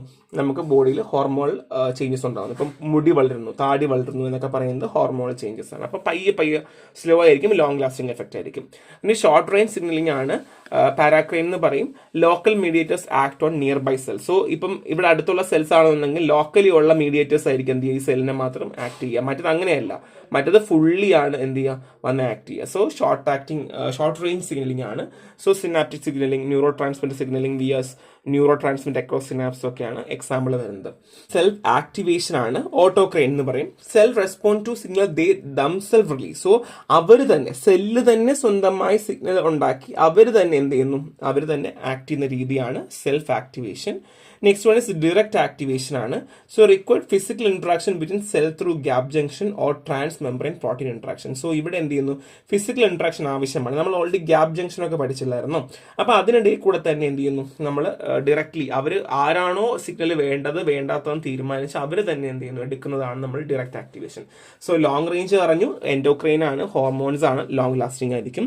ഷോർട്ട് റേഞ്ച് പറഞ്ഞു, mediators nearby cells act ചെയ്യുന്നതാണ്. സിനാപ്റ്റിക് സിഗ്നലിംഗ് ഒക്കെ എക്സാമ്പിൾ ആണ്. നെക്സ്റ്റ് വൺ സെൽഫ് ആക്ടിവേഷൻ, സ്വന്തമായി തന്നെ ആക്ടിവേറ്റ് ആവുന്നു. ആൻഡ് ഡയറക്റ്റ് ആക്ടിവേഷൻ എന്താണ്? നമുക്ക് ഗ്യാപ് ജംഗ്ഷനിലൂടെയൊക്കെ നടക്കുക, അവർ ഡയറക്ട്ലി ഇന്ററാക്ഷൻ ആവശ്യം തന്നെയാണ്, ഫിസിക്കൽ ഇന്ററാക്ഷൻ വളരെ അത്യാവശ്യമാണ്. So next one is intracellular signalling pathway ആണ്. ഇവിടെ activate by extracellular signal molecules. So ഒരു എക്സ്ട്രാ സെല്ലുലാർ സിഗ്നൽ മോളിക്യൂൾസിന്റെ ആവശ്യം വളരെ അത്യാവശ്യമാണ്. സോ കമ്പോണൻസ് പറയുവാണെങ്കിൽ സെൽ സർഫസ് റിസപ്റ്റർ പ്രോട്ടീൻ ഉണ്ട്, സെൽഫ് സർഫസ്. സോ സെല്ലിന്റെ സർഫസിൽ ഉണ്ടാവുന്ന റിസപ്റ്റർ പ്രോട്ടീൻസ് ആണ്. Bind extracellular signal molecules. എവിടെ ബൈൻഡ് ചെയ്യുന്നു? എക്സ്ട്രാ സെല്ലുലാർ സിഗ്നൽ മോളിക്യൂൾസിൽ ബൈൻഡ് ചെയ്യുവാണ് ചെയ്യുക. കുറച്ച് ടഫാണ്, എനിക്കറിയാം. So next one is intra cellular signal proteins ആണ്, ഇൻട്രാ ആണ്. അപ്പം include kinase, phosphate and GTP binding protein. ആരൊക്കെയാണ്? ഇൻട്രാ ആണ് കേട്ടോ, അകത്താണ്. So include kinase, phosphate and GTP binding protein. ഇനി ടാർഗറ്റ് പ്രോട്ടീൻസ് ആണ്, alter during the pathway to change cellular behaviour. So ഒരു സെല്ലിന്റെ ബിഹേവിയർ ചേഞ്ച് ചെയ്യാൻ വേണ്ടി, ഓൾട്ടർ ചെയ്യാൻ വേണ്ടിയിട്ടൊക്കെ, ഇപ്പൊ example gene regulation, ion channel activity, metabolic pathway modulation ഒക്കെയാണ് എക്സാമ്പിൾ വരിക. ഇനി ടാർഗറ്റ് പ്രോട്ടീൻസിന് കുറച്ച് എക്സാമ്പിൾസ് ഉണ്ട്. Gene regulatory proteins, components of the cytoskeleton, protein in the metabolic pathway, ഇതൊക്കെയാണ് എക്സാമ്പിൾ വരുന്നത്. സോ ഇൻട്രാ സെല്ലുലാറും ഉണ്ട് ആൻഡ് ഇന്റർ സെല്ലുലർ ഉണ്ട്, മറന്നു പോകരുത്. സോ ഞാൻ കാറ്റഗറി ഓഫ് സെൽ സിഗ്നൽ ഞാനിപ്പോൾ പറഞ്ഞിട്ടുള്ളത്. അതിനുശേഷം എന്താണ് ഇൻട്രാ സെല്ലുലാർ ഞാൻ പറഞ്ഞു. ഇത് ഇത്രയും നിർബന്ധമായിട്ടും പഠിക്കാം. സോ നെക്സ്റ്റ് വൺ നമ്മൾ നോക്കാൻ പോകുന്ന level of structural organisation and body system ആണ്. സോ ബോഡി എന്ന് പറയുന്നത് നമുക്ക് എല്ലാവർക്കും അറിയാം അല്ലേ. സോ ബേസിക് ആയിട്ട് ഭയങ്കര കോംപ്ലക്സ് ആയിട്ടുള്ള ഫംഗ്ഷൻസ് ഒക്കെ ചെയ്യുന്ന ഒരു സിസ്റ്റം തന്നെയാണ്. 6 ഫണ്ടമെന്റൽ ലെവലാണ് നമുക്കുള്ളത്. First one is chemical level. അതായത് ഒരു നമ്മുടെ ബോഡി ഓർഗനൈസേഷൻ പറയുവാണെങ്കിൽ ആറ്റം അല്ലെ, സ്മോളസ്റ്റ് യൂണിറ്റ് ഓഫ് മാറ്റർ ആണ്. Like carbon, hydrogen, oxygen, nitrogen കൊണ്ടൊക്കെ ഉണ്ടാക്കിയിട്ടുള്ളതാണ്. അതാണ് കെമിക്കൽ ലെവൽ. ഞാൻ ഓടിച്ച് പറയും, കാര്യം നമുക്കിത് അറിയുന്ന കാര്യമാണ്. നെക്സ്റ്റ് വൺ ഇസ് സെല്ലുലാർ ലെവലാണ്. അപ്പോൾ എന്താണ് നമ്മുടെ ബേസിക് യൂണിറ്റ് ഓഫ് ലൈഫ് അല്ലെങ്കിൽ ഒരു functional unit of human body എന്ന് പറയുന്നത് എന്താണ്? സെൽസ് തന്നെയാണ്. Different molecules of cell combine ചെയ്ത് muscle cell, nerve cell, epithelial cell form ചെയ്യാറുണ്ട്. നെക്സ്റ്റ് വൺ ഇസ് ടിഷ്യൂ ലെവലാണ്. ഡിഫറെന്റ് ടൈപ്പ് ഓഫ് ടിഷ്യൂസുകൾ ഒരുമിച്ച് ഒരേ ടാസ്ക് ഒക്കെ പ്രിപ്പയർ ചെയ്യും. Epithelial tissue, connective tissue, muscular tissue, nervous tissue ഒക്കെ എക്സാമ്പിൾ ആണ്. ഇതൊക്കെ നമ്മൾ 8ാം ക്ലാസ് മുതൽ പഠിക്കുന്ന കാര്യമാണ്. ഇനി ഓർഗൻ ലെവലുണ്ട്. ഓർഗൻ ലെവൽ എന്താണ്? ഡിഫറെന്റ് ടിഷ്യൂ കമ്പൈൻ ചെയ്ത് ഓർഗൻസ് ഫോം ചെയ്യുന്നു. Stomach, skin, born, heart, liver ഒക്കെയാണ്. നെക്സ്റ്റ് വൺ സിസ്റ്റം ലെവലാണ്. പല ഇതുപോലെ ഓർഗൻസുകളൊക്കെ ചേർന്നിട്ട് പല എന്ത് ചെയ്യുന്നു, ഡിഫറെന്റ് സിസ്റ്റം ഫോം ചെയ്യുന്നു. Like digestive system, respiratory system, muscular system, nervous system and organism level. Higher level of structural organisation ആണ്. എല്ലാ പാർട്ടുകളും ചേർന്ന് ഹ്യൂമൻ ബോഡി ഉണ്ടാവുന്നു എന്ന് പറയുന്ന പോലെ കേട്ടോ. അപ്പൊ ഇത് എളുപ്പമല്ലേ? ആദ്യം കാർബൺ, ഓക്സിജൻ അങ്ങനെയുള്ള മോളിക്യൂൾ ലെവല്, പിന്നെ സെൽസുകൾ ഫോം ചെയ്യുന്നു, ടിഷ്യൂ ഫോം ചെയ്യുന്നു, ഓർഗൻസ് ഫോം ചെയ്യുന്നു, ആൻഡ് ബോഡി സിസ്റ്റം ഫോം ചെയ്യുന്നു, ആൻഡ് ഓർഗാനിസം ഹ്യൂമൻ ബോഡി ആയിട്ട് മാറുന്നു. എളുപ്പമാണ്, ഒന്നുമില്ല, ജസ്റ്റ് നോക്കി വെക്കാം. സോ നമ്മൾ നോക്കാൻ പോകുന്ന ബോഡി സിസ്റ്റം എന്തൊക്കെയാണ്, ഏതൊക്കെയാണ്. സോ ഹ്യൂമൻ ബോഡിയിൽ ഡിഫറെന്റ് സിസ്റ്റംസ് ഉണ്ട്. അതിൽ first one is nervous system ആണ്. സോ നെർവസ് സിസ്റ്റത്തിലുള്ളത് brain, spinal cord, nerves. So functions എന്താണ്? ബ്രെയിനും സ്പൈനൽ കോഡ്, നെർവ് എന്തായാലും ചെയ്യുക, നമ്മുടെ എല്ലാ വോളണ്ടറി കോർഡിനേഷൻസും ആൻഡ് ഇൻവോളണ്ടറി ആക്ഷൻസും ഒക്കെ ഹെൽപ്പ് ചെയ്യുന്നത് നെർവസ് സിസ്റ്റം ആണ്. നമ്മുടെ ഡിഫറെന്റ് പാർട്ട് ഓഫ് ഏരിയയിലേക്ക് സിഗ്നൽസുകൾ കൊടുത്തുകൊണ്ടേയിരിക്കും. ആൻഡ് ഹോമിയോസ്റ്റാസിസ് ഒക്കെ മെയിൻറ്റെയിൻ ചെയ്യുന്നത് നെർവസ് സിസ്റ്റം ആണ്. എന്താണ് ഹോമിയോസ്റ്റാസിസ് നമുക്ക് പഠിക്കാം കേട്ടോ. അപ്പോൾ എന്തൊക്കെയാണ്? വോളണ്ടറി, ഇൻവോളണ്ടറി ആക്ഷൻസ് നമ്മളെ ബോഡിയിലേക്ക് സിഗ്നൽ ഒക്കെ ട്രാൻസ്മിറ്റ് ചെയ്യുന്ന ആരാണ്? നെർവസ് സിസ്റ്റം ആണ്. Next one is cardio vascular system ആണ്. ബ്ലഡ്, ഹാർട്ട്, ബ്ലഡ് വെസൽസ് ഒക്കെയാണ്. നമ്മുടെ ഹാർട്ടിലേക്ക് ബ്ലഡ് പമ്പ് ചെയ്ത് ബ്ലഡ് വെസൽസിലേക്ക് കൊടുക്കുന്നു. ഓക്സിജൻ ക്യാരി ചെയ്യാൻ വേണ്ടി ഹെൽപ്പ് ചെയ്യുന്നു. കാർബൺ ഡൈ ഓക്സൈഡ് പുറത്തേക്ക് കളയുന്നു. വേസ്റ്റ് പുറത്തേക്ക് കളയുന്നു. ആസിഡ് ബേസ് ബാലൻസ് റെഗുലേറ്റ് ചെയ്യുന്നതൊക്കെ ഹെൽപ്പ് ചെയ്യുന്ന ആരാണ്? കാർഡിയോ വാസ്കുലർ സിസ്റ്റം ആണ്. Next one is digestive system ആണ്. Mouth, pharynx, oesophagus, stomach, intestine, ANS, salivary gland, liver, gall bladder, pancreas ഒക്കെ ഡൈജസ്റ്റീവ് സിസ്റ്റത്തിലാണ് വരുന്നത്. നമ്മുടെ ഫുഡ് ബ്രേക്ക് ഡൗൺ ചെയ്യാൻ വേണ്ടി ഹെൽപ്പ് ചെയ്യുന്നു. പിന്നെ ന്യൂട്രിയൻസ് അബ്സോർബ് ചെയ്യുന്നു. സോൾട്ട് വേസ്റ്റ് എലിമിനേറ്റ് ചെയ്യാൻ വേണ്ടി ഹെൽപ്പ് ചെയ്യുന്ന കാര്യമാണ് ഡൈജസ്റ്റീവ് സിസ്റ്റം ആണ്, മറന്നു പോകരുത്. യൂറിനൽ സിസ്റ്റം എവിടെയൊക്കെയാണ്? Kidney, ureter, urinary bladder, urethra. Functions എന്താണ്? യൂറിൻ പ്രൊഡ്യൂസ് ചെയ്യുന്നത്, എലിമിനേറ്റ് ചെയ്യുന്നത്, blood volume and chemical composition regulate ചെയ്യുന്നത്. അതൊക്കെ നമ്മൾ പഠിക്കും കേട്ടോ. So blood volume and chemical composition regulate ചെയ്യുന്നത്, acid base and mineral balance regulate ചെയ്യുന്നത്, മെയിൻറ്റെയിൻ ചെയ്യുന്നതൊക്കെ ആരാണ്? യൂറിനറി സിസ്റ്റം ആണ്. Next one is respiratory system ആണ്. Nose, lungs, pharynx, larynx, trachea, bronchial tube. So ഇവിടെ നമ്മുടെ റെസ്പിറേറ്ററി സിസ്റ്റം എന്താ ചെയ്യുന്നത്? നമുക്ക് ശ്വാസം എടുക്കാൻ അല്ലെങ്കിൽ പുറത്തേക്ക് പോകുന്നത്. അപ്പോൾ കാർബൺ ഡൈ ഓക്സൈഡ് റിമൂവ് ചെയ്യുന്നത്, ഓക്സിജൻ ട്രാൻസ്പോർട്ട് ചെയ്യുന്നത്. നമ്മുടെ ബോഡിയിൽ ആസിഡ് ബേസ് ബാലൻസ് മെയിൻറ്റെയിൻ ചെയ്യുന്നത് റെസ്പിറേറ്ററി സിസ്റ്റമാണ്. ആൻഡ് നമുക്ക് സൗണ്ട് ഉണ്ടാക്കാൻ വേണ്ടി ഹെൽപ്പ് ചെയ്യുന്നവരാണ് റെസ്പിറേറ്ററി സിസ്റ്റമാണ്. ഒരു കാര്യം ആലോചിക്കുക, നമ്മളെ ബോഡിയിൽ ആസിഡ് ബേസ് ബാലൻസ് വളരെ അത്യാവശ്യമാണ്, മിനറൽ ബാലൻസ് അത്യാവശ്യമാണ്. അപ്പോൾ ഇതൊക്കെ ഹെൽപ്പ് ചെയ്യുന്ന ഈ സിസ്റ്റങ്ങളൊക്കെ തന്നെയാണ് കേട്ടോ. എലിമിനേഷന് വേണ്ടി ഹെൽപ്പ് ചെയ്യുന്ന എല്ലാ സിസ്റ്റവും എന്ത് ചെയ്യാറുണ്ട്? ഇതിനൊക്കെ ഹെൽപ്പ് ചെയ്യാറുണ്ട്. Next one is lymphatic system ആണ്. Lymph, lymph vessels, spleen, thymus, lymph nodes, tonsils. Lymphatic system ആണ് കേട്ടോ. നമ്മളെ ബോഡിയിലെ പ്രോട്ടീൻസ് റിട്ടേൺ ചെയ്യുന്നത്, ഫ്ലൂയിഡ്സ് ടു ബ്ലഡ് ഒക്കെ ഹെൽപ്പ് ചെയ്യുന്നത് ലിംഫാറ്റിക് സിസ്റ്റം ആണ്. പിന്നെ ലിപ്പിഡ്സിൻ്റെ ക്യാരിയറായിട്ട് ലിംഫാറ്റിക് സിസ്റ്റം വർക്ക് ചെയ്യാറുണ്ട്. എവിടെ? Gastrointestinal tract to blood. നമ്മുടെ ഗ്യാസ്ട്രോ ഇൻഡസ്ട്രിയൽ ട്രാക്റ്റിൽ നിന്ന് ബ്ലഡിലേക്ക് എന്താണ് നമ്മുടെ ലിപ്പിഡ്സ് ക്യാരി ചെയ്യാൻ വേണ്ടി ഹെൽപ്പ് ചെയ്യുന്നവരാണ് ലിംഫാറ്റിക് സിസ്റ്റം ആണ്. And protect again disease causing microbes. So മൈക്രോബ്സിന് അഗെയിൻസ്റ്റായിട്ടൊക്കെ വർക്ക് ചെയ്യുകയും നമ്മൾ ഹെൽപ്പ് ചെയ്യുന്നവരാണ് ലിംഫാറ്റിക് സിസ്റ്റം ആണ് എന്നുള്ളതാണ്. So next one is endocrine system ആണ്. സോ ഹോർമോൺസുമായി ബന്ധപ്പെട്ടതാണ്. അപ്പോൾ pineal gland, hypothalamus, pituitary gland ഒക്കെയാണ് വരുന്നത്. നമ്മളെ ബോഡിയുടെ ഹോർമോൺസ് റിലീസ് ചെയ്യാനും റെഗുലേറ്റ് ചെയ്യാനും മെറ്റബോളിസത്തിന് വേണ്ടി ഹെൽപ്പ് ചെയ്യുന്നതൊക്കെയാണ് എൻഡോക്രൈൻ സിസ്റ്റം ആണ്. Next one is male reproductive system ആണ്. Testes, epididymis, ductus deferens, penis ആണ്. സോ സെക്സ് ഹോർമോൺസ് റിലീസ് ചെയ്യാൻ ഹെൽപ്പ് ചെയ്യുന്നു, പ്രൊഡ്യൂസ് ചെയ്യുന്നു, സ്റ്റോർ ചെയ്യുന്നു, സ്പേം ട്രാൻസ്പോർട്ട് ചെയ്യാൻ ഹെൽപ്പ് ചെയ്യുന്നു, സ്പേം ഡിസ്ചാർജ് ആവുന്നത് ഫീമെയിൽ റീപ്രൊഡക്റ്റീവ് ട്രാക്റ്റിലേക്ക് ഡിസ്ചാർജ് ചെയ്യാൻ വേണ്ടി ഹെൽപ്പ് ചെയ്യുന്നു. And next one is female reproductive system ആണ്. Ovaries, uterine tube, uterus, vagina. So functions എന്താണ്? Produce ova to fertilisation. Fertilisation വേണ്ടിയുള്ള ഓവ പ്രൊഡ്യൂസ് ചെയ്യുന്നു, ഫെർട്ടിലൈസേഷൻ നടക്കാൻ വേണ്ടി സഹായിക്കുന്നു, സ്പേം ബോഡി വരുമ്പോഴത്തേക്കും അവിടെ ഫെർട്ടിലൈസേഷൻ നടക്കുന്നു, ആൻഡ് എംബ്രോ ഡെവലപ്മെന്റ് നടക്കുന്നു. ഇത്രയുമാണ് ഫീമെയിൽ റീപ്രൊഡക്റ്റീവ് സിസ്റ്റം. സോ ഇതൊക്കെ നിങ്ങൾക്ക് അറിയുന്ന കാര്യമാണ്, അല്ലെങ്കിൽ നിങ്ങൾക്ക് പഠിച്ച കാര്യമാണ്. അതുകൊണ്ടാണ് ഞാൻ എക്സ്പ്ലെയിൻ ചെയ്യാത്തത്. നിങ്ങൾ +2 നന്നായിട്ട് പഠിച്ചിട്ട് വരുന്ന കാര്യം. അപ്പം ഞാൻ ഇത് വീണ്ടും വീണ്ടും സമയമെടുത്ത് ഒരുപാട് പറയേണ്ട ആവശ്യമില്ല. നമുക്ക് അത്രയൊന്നും അങ്ങനെ സ്പെസിഫൈ ചെയ്തിട്ടില്ല. ബോഡി സിസ്റ്റത്തെ ജസ്റ്റ് നോക്കി മാത്രം പോയാൽ മതി. ഇതിൽ നിങ്ങൾക്കൊരു റെഫറൻസ് ടെക്സ്റ്റ് ഞാൻ കൊടുത്തിട്ടുണ്ടായിരിക്കും, നിങ്ങൾ വായിച്ച് നോക്കാം. പക്ഷേ ഇത്രയും പോയിന്റ്സ് ഇമ്പോർട്ടൻ്റ് ആണ്, വായിച്ച് പോയാൽ മതി കേട്ടോ. So next one is muscular system ആണ്. ഓർഗൻസ് ഏതൊക്കെയാണ്? സ്കെൽറ്റൽ മസിൽ ആൻഡ് ടെൻഡോൺസ് ആണ്. സോ പ്രൊഡ്യൂസ് ബോഡി മൂവ്മെന്റ് നടക്കാനിരിക്കാനൊക്കെ, അല്ലെങ്കിൽ നമ്മുടെ പോസ്റ്ററൊക്കെ സ്റ്റെബിലൈസ് ചെയ്യാനും ഹീറ്റൊക്കെ റെഗുലേറ്റ് ചെയ്യാനും ഒക്കെ ഹെൽപ്പ് ചെയ്യുന്നതാണ് മസ്കുലർ സിസ്റ്റം ആണ്. മീൻസ് ഇൻഡ്യൂമെന്ററി സിസ്റ്റം ആണ്. Skin, hair, nail, sebaceous gland, sweat gland ഒക്കെയാണ് എക്സാമ്പിൾ വരുന്നത്. അണ്ടർലൈൻ ടിഷ്യൂവിനെ പ്രൊട്ടക്ട് ചെയ്യുക, ഫ്ലൂയിഡ് ഒരുപാട് നമ്മളെ ബോഡിയിൽ നിന്ന് ഒഴിവാക്കുന്നത് പ്രിവെന്റ് ചെയ്യുക, ബോഡി ടെമ്പറേച്ചർ റെഗുലേറ്റ് ചെയ്യുക, പിന്നെ അത് മാത്രമല്ല സോൾട്ട്, വാട്ടർ, വേസ്റ്റ് ഒക്കെ സെക്രീറ്റ് ചെയ്യാൻ വേണ്ടി ഹെൽപ്പ് ചെയ്യുന്നവക്കാരാണ് ഇൻഡ്യൂമെന്ററി ആണ് കേട്ടോ. Skin, hair, nail, sebaceous gland, sweat glands ഒക്കെയാണ്. Next one special sensory organs ആണ്. Eye, ear, skin, tongue, nose. So നമ്മളെ ഇന്റേണൽ ആൻഡ് എക്സ്റ്റേണൽ എൻവയോൺമെന്റിന്റെ ചേഞ്ചസ് ഡിറ്റക്ട് ചെയ്യുന്നത് vision, hearing, smell, taste, touch, sensation ഒക്കെ help ചെയ്യുന്നവരാണ് sensory organs ആണ്. ഇതിന്റെ ഒരു റെഫറൻസ് നോട്ട് ഞാൻ ഓൾറെഡി കൊടുത്തിട്ടുണ്ടെങ്കിൽ നിങ്ങളത് വായിക്കുക. ഇതിന് അങ്ങനെ അധിക ക്വസ്റ്റ്യൻസോ കാര്യങ്ങളോ വരില്ല. നമ്മൾ ഓൾറെഡി പഠിക്കുന്ന കാര്യങ്ങൾ, നമുക്ക് അറിയുന്ന കാര്യങ്ങളാണ്. സ്പെസിഫിക് ആയിട്ട് ഓരോ ഓർഗൻസ് നമുക്ക് പഠിക്കാനായിട്ട് പോകുന്നേ ഉള്ളൂ. അപ്പം നമുക്ക് കൂടുതലായിട്ട് പഠിക്കാം കേട്ടോ. So next one is basic life process ആണ്. So responsiveness. നമ്മളെ ബോഡി, നമ്മുടെ സെൽസ് ഒക്കെ എപ്പോഴും റെസ്പോണ്ട് ചെയ്തുകൊണ്ടേയിരിക്കും. എന്തിന്?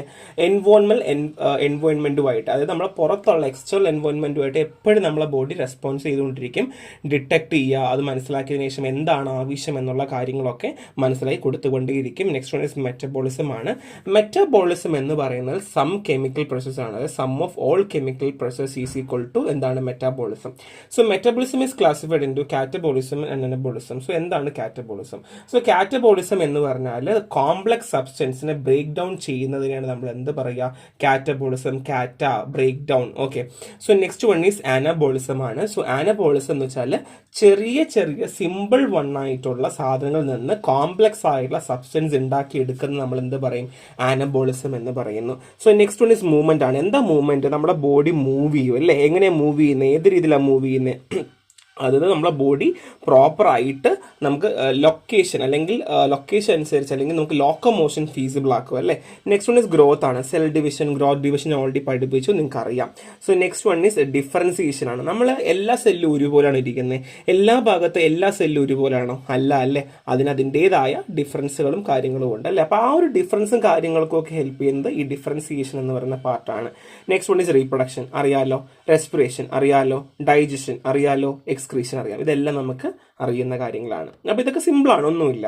So last one is homeostasis. വളരെ ഇമ്പോർട്ടൻ്റ് ആണ്. മിക്കവാറും ഒക്കെ ചോദ്യങ്ങൾ എപ്പോഴും നമുക്ക് ഇവിടുന്ന് പ്രതീക്ഷിക്കാം. സോ ഹോമിയോസ്റ്റാസിസ് എന്ന് പറഞ്ഞാൽ നമ്മളെ ബോഡി ഏത് എൻവയോൺമെന്റിലും ഡീല് ചെയ്തുകൊണ്ട് അതിൻ്റെ ചേഞ്ചസുകൾ അഡാപ്റ്റ് ചെയ്യാൻ പറ്റുന്നതിനെയാണ് നമ്മൾ എന്ത് പറയുക? ഹോമിയോസ്റ്റാസിസ് എന്ന് നമ്മൾ പറയുന്നത് കേട്ടോ.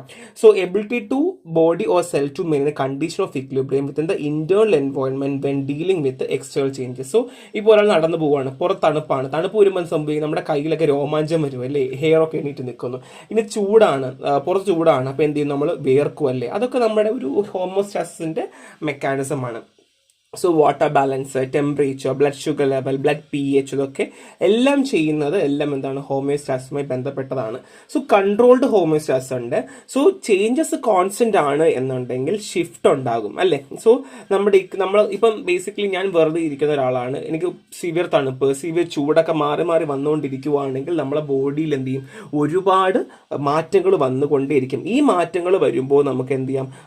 ഓക്സിജന്റെ അളവ് കുറയാം, ബ്ലഡ് ഷുഗർ ലെവലിന്റെ അളവ് കുറയാം, സൈക്കോളജിക്കൽ സ്ട്രെസ് ഉണ്ടാകാം, ഇങ്ങനെയൊക്കെ ഉണ്ടാകും അല്ലേ. സോ അങ്ങനെയൊക്കെ വരുന്ന സമയത്ത് ചില സമയങ്ങളിൽ ചില ഡിസ്റ്റർബൻസ് ഒക്കെ നമുക്ക് ഉണ്ടാകും. എന്നാൽ തന്നെയും നമ്മളെ ബോഡി എന്ത് ചെയ്യും, പെട്ടെന്ന് തന്നെ ആ ഒരു ഇതിലേക്ക് തിരിച്ച് വരാനുള്ള ഒരു സ്റ്റേറ്റിലേക്ക് പെട്ടെന്ന് നമ്മളെ ബോഡി വരും, എങ്ങനെയും വരും. സോ അതിൽ ഫീഡ്ബാക്ക് സിസ്റ്റം ഉണ്ട്. ഫീഡ്ബാക്ക് സിസ്റ്റം എന്ന് പറയുന്നത് ഒരു സൈക്കിളാണ്, അല്ലെങ്കിൽ ഒരു കുറെ ഈവന്റിന്റെ സൈക്കിളാണ്.